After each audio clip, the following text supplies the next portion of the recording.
ప్రభునామ స్తోత్రాలు. మీరందరూ కులాసగా ఉన్నారా?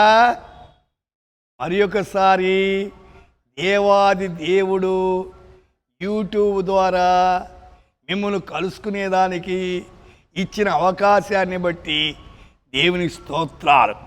ఈ దినము యోబు గ్రంథం 5వ అధ్యాయం 9వ వచనం. యోబు 5:9. ఆయన పరిశోధింపజాలని మహాకార్యములను లెక్కలేనన్ని అద్భుతములు చేయువాడు. He performs wonders that cannot be fathomed, miracles and cannot be counted. वह तो ऐसे बड़े काम करता है जिनकी आँख नहीं लगती और इतने आश्चर्य कर्म करता है जो గినే నహి జ్యోతి. ప్రియులారా, మన దేవుడి పేరు అద్భుతకరుడు, ఆశ్చర్యకరుడు. ఒక్కసారి ఆలోచించండి, మీ జీవితాలు ఎన్ని ఆశ్చర్య కార్యాలు చేశాడు.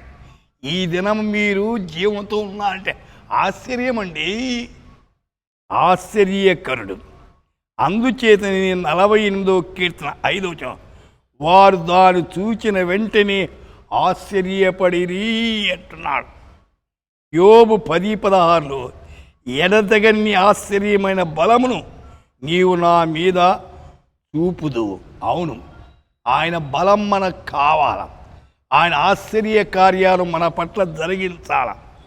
మత్తయి సువార్తలో 8వ అధ్యాయం 27వ వచనంలో, మనుషులు ఆశ్చర్యపడి ఈయన ఎట్టివాడు అయితే అని చెప్పుకున్నారు. ఎందుకు? ఈయన గాలియు సముద్రమును లోబడుతున్నాయి. అవును, గాలి సముద్రము ఆయనకు లోబడుతుంది. 1 పేతురు 2, మీరు చీకటిలో నుండి ఆశ్చర్యకరమైన వెలుగులోనికి మిమ్మల్ని పిలిచిన వాడు. అవును, మనం ఒకప్పుడు చీకటిలో పాపములో ఉంటుంది. దేవుని స్తోత్రాలు, ఆయన వెలుగులోనికి తెచ్చాడు. ప్రకటన 15:3, ప్రభువా దేవా సర్వాధికారి, నీ క్రియలు ఘనమైనవి, ఆశ్చర్యమైనవి. యుగములకు రాజా, నీ మార్గము న్యాయములు సత్యములు ఉన్నవి. దేవుని మార్గాలు సత్యమండి. అయితే మహిమ కలిగినవి. నీ కుటుంబము, నీ పిల్లల జీవితంలో మీరు తలపెట్టిన కార్యాలు, దేవుడు ఆశ్చర్య కార్యములు ఈ దినమంతా జరిగించునుగాక. ప్రార్థన చేద్దాం. పరిశుద్ధుడా, మా యొక్క శ్రోతల జీవితాలు అద్భుతాలు, మహత్కార్యాలు ఈ దినము జరిగించమని యేసు నామమున ప్రార్థిస్తున్నాము తండ్రి. ఆమేన్.